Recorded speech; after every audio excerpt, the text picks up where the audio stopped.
能够帮助您治疗更多的一些临床病人。谢谢。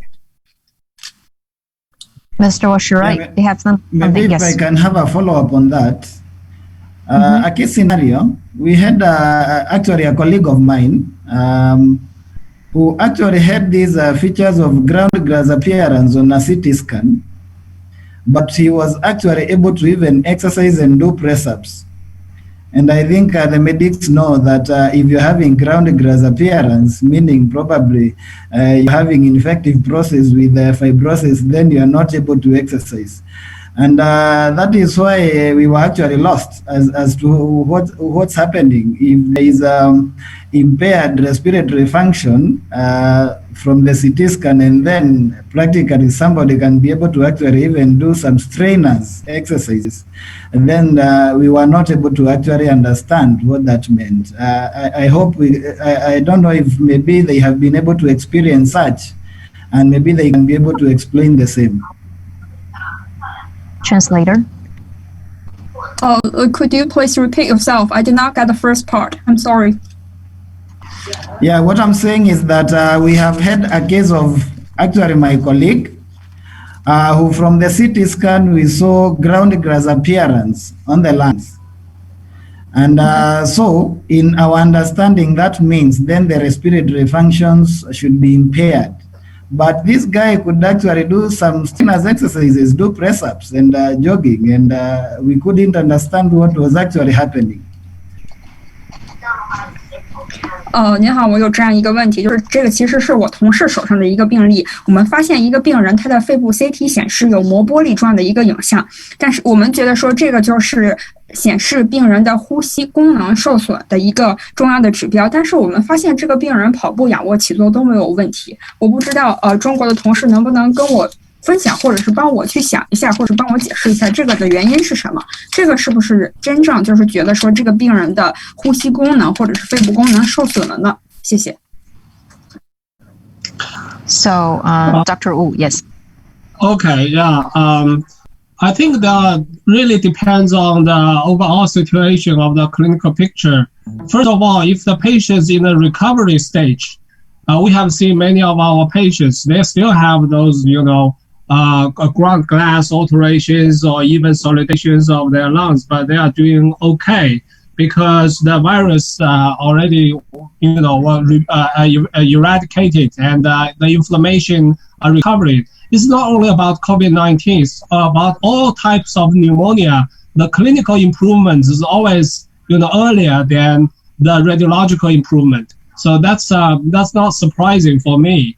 But if the patient is in the early stage of the disease, if they have ground glass opacities of the lungs and they do have some, say, pulmonary symptoms like a cough or sputum production, then you need to be cautious. You need to be cautious to discharge them to home just because they are doing okay. They seem to have, because we have seen some patients, just suddenly, getting worse and, were intubated within 24 hours after the onset of the disease. So my suggestion that you need to consider other, all these factors to make a prudent clinical judgment. Thank you. Thank you. 我觉得这个是取决于这个膜玻璃状因引发的属于病程的哪一个阶段。我们确实是有一些病程后期的病人，他有这样一些肺部的膜玻璃状的阴影，我们觉得说是可以接受的因为所有的肺炎它都会产生一定的肺部的影像变化。同时我们觉得说临床上的恢复总是比影像学上的这个恢复要更快一些。但是如果这个病人处于新冠肺炎的早期，同时呢我们可以看到肺部膜玻璃状的这样一些阴影的话，我觉得作为医生我们就不应该让病人再回家了，因为我们确实看到有一些病人他们在初次诊疗的时候身体指征比较良好，但是病人的身体会突然恶化，在进入医院24小时之内，这些病人就发病比较严重，同时进入 ICU 了。所以作为医生的话，我觉得我们不应该去大意，不应该去忽略掉这些病人。谢谢。李医生、刘医生、二老师还有要补充的吗？ Yeah, I would like to share one slide with you regarding the pathology change of the COVID-19 patients. So I think everyone can see my slides, right? Yes, we can see it well. Thank you. Yeah. So actually, what really happens to the COVID-19 patients based on the severity of the clinical scenario. So, for example, if the patients do have some very severe respiratory failure, that means the patients fall into the stage of ARDS.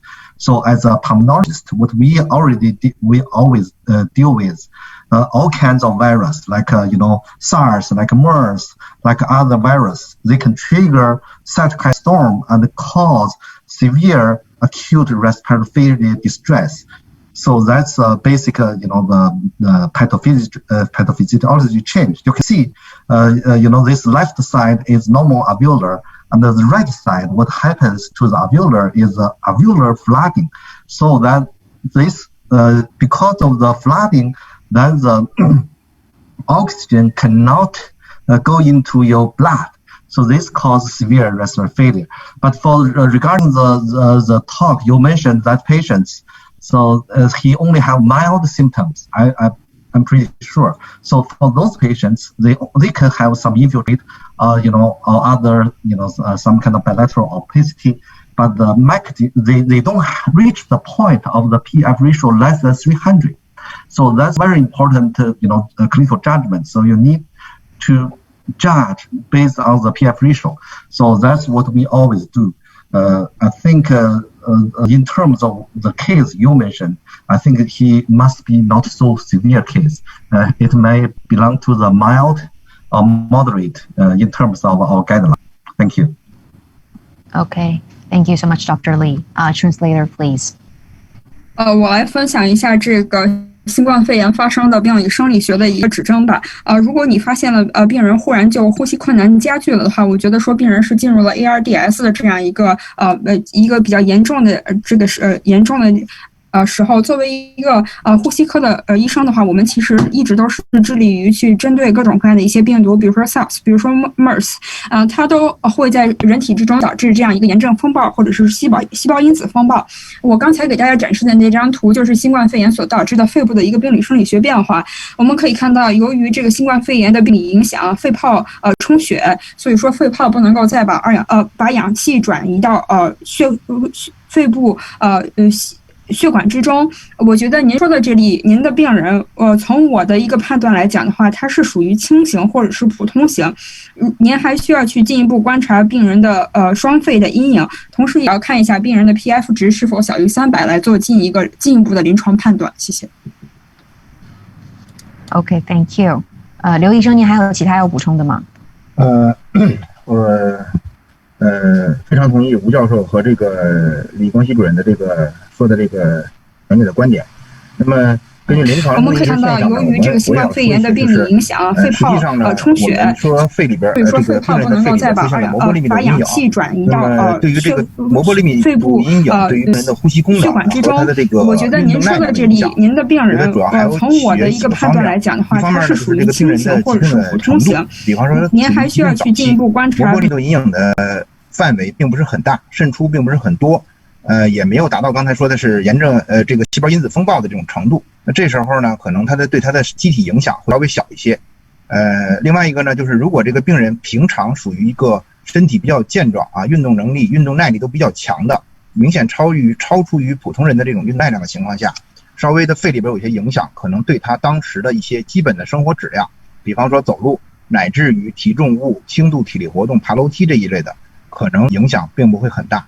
但是呢，就像咱们刚才2位教授说的这个情况一样，新冠病毒引起的这个肺炎，新冠肺炎随着病情的进展，很容易在早期啊，在24小时左右的时候就进入一个非常明显的炎症因子风暴的这种情况，肺内阴影的面积会明显增加，病人的呼吸困难的症状也会明显的加重。那这个时候，所以说对于这种病人啊，只要肺里边出现了膜波厘密度阴影，不管它是属于普通型还是属于轻型，甚至是属于这种就是这个无症状的这种感染者，那么可能都需要给病人进行一个留院观察，严防止这个病人的病情突然加重，出现一些影响生命的一些病情的变化。好，我就说到这儿，谢谢大家。好，So I would like to just add on some points. So still need to base on the clinical manifestation. So we talk about the GGO, that still depends on which course of the whole virus. If it's just on site, which means that patient not have too much exudation, so which means that can perform normally, like really light exercise, as you mentioned. And that's okay because not really come to the cytokine storm. So that's also depends on whether that person have that stronger body than the normal public. So it's like a basic climbing stairs or jogging, as you mentioned. I believe that's also okay. He can perform that.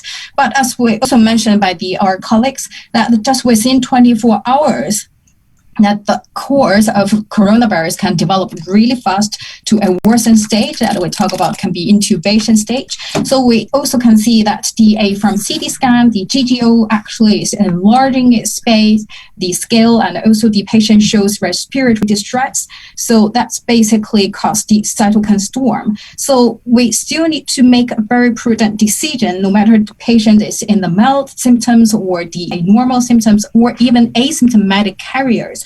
We still need to, maybe it's better to take them for a medical observation. Okay, thank you. So Dr. Eckstein, do you have any question? If yes, please kindly go ahead. Let's go to Dr. Simon. I know that she's got quite a few.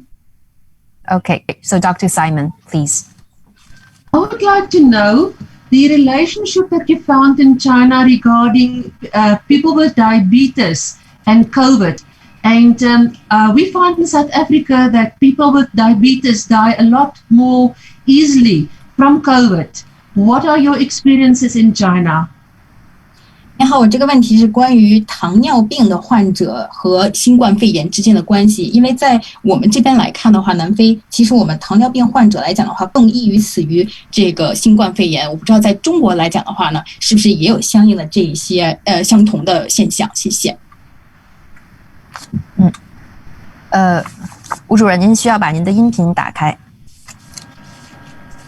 谢谢。I think this question should go to Professor Liu and Professor Li, and I will add on. Sure. 那我们请刘医生和李医生先来回答一下，看看两位哪位先说。李主任，你先说吗？Okay, I would like to answer this question.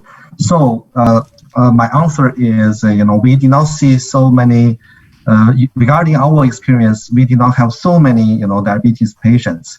Certainly, if you have diabetes and you have other comorbidities, you are at risk for many infections. That's for sure. But what we did study, I can share with you here. Let me see my screen. I think I already shared. Okay, can you see it? So we really want to figure out, who is the most vulnerable population for the COVID-19. So that means who got the COVID infection and then can fall into the acute lung injury stage, like I just mentioned. They may develop acute lung injury, or even worse, that they can become ARDS. And what's the most important factors? We use our cohort. We did a study, over in China for about 10 provinces, and we finally collected about 1,200 patients, and we noticed that there are several factors. First is male. So if you are male, you are more at risk. And the second is overweight. And third is diabetes. And the fourth is other comorbidities. So that's very similar to Chinese medicine concept. And since you practice acupuncture, so that means you have Qi deficiency. So you understand that, right? So, and that means you are the most vulnerable population. And so here we have some, the data.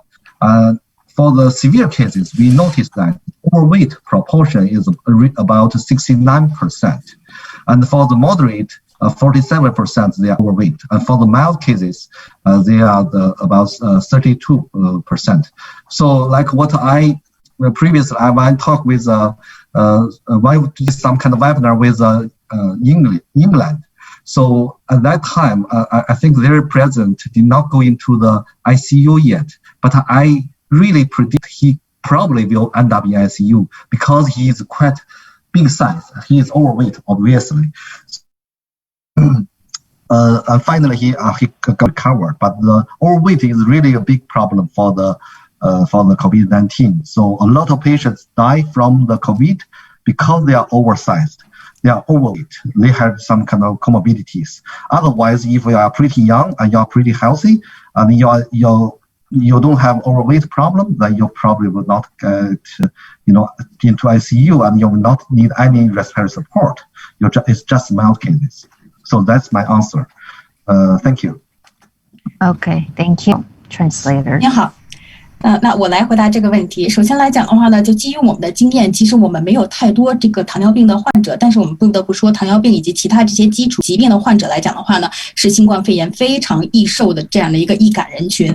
那我们也在中国进行了整个这样的一个1200人的这个队列研究。那我们发现来讲的话呢，如果比如说你是男性，超重，那包括来讲的话呢，像我刚才 PPT 展示的。这个糖尿病以及这个伴随多种这个基础疾病来讲的话呢，是非常容易进行整个感染这样的一个肺部的这样的一个，或者是最终成为新冠肺炎，甚至到了 ARDS 这样一个阶段。那我们说来讲的话呢，既然我们这样的一个南非的我们的这个同仁来讲的话呢，是这个针灸方面的这样一个专家。那其实你也知道，这方面说明了什么呢？也就是说明他的这样一个气虚，就是他的正气不足，所以邪气才侵体。那我们来看到，其实最重要的也是我这幅图给大家分享的，就是关于超重这个问题。那其实我们看到，关于重症、危重症来讲的话呢，就是右下角这个，它可以看到来讲的话呢，有69%的这样的一个病患呢是超重人群。那我们看到中间这个呢，就是这个一般症状来讲的话呢，我们也看到有47%是超重人群。那我们看到这个轻症来讲的话，也有32%是这样的一个超重。那我之前来讲的话呢，也是这样的一个案例是英国的。当时来讲的话呢，这个病患还没有进入 ICU， 但是我一看他这个病例，我就说这个人肯定会进入 ICU 的，因为他是一个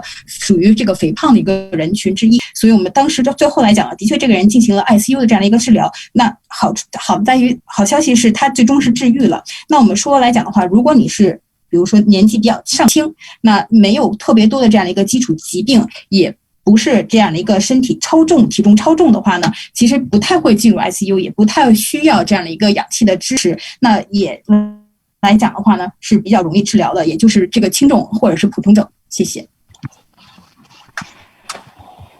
我补充一点啊，刚才翻译里头那个就说了一下，就是英国那个病人，就是我说的是 Boris， 是 Boris。哦 ，Boris Johnson， 英国总统 ，Boris，so yeah。所以当时我说来讲啊，这个英国首相，这个英国首相当时来讲的话，大家也知道，其实他是进入了 ICU 进行了治疗的。那最终来讲的话，他也是治愈了。谢谢。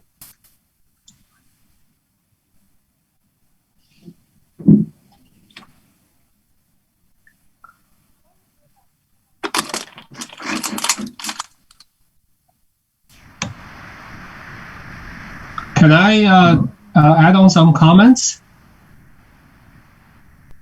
Yeah.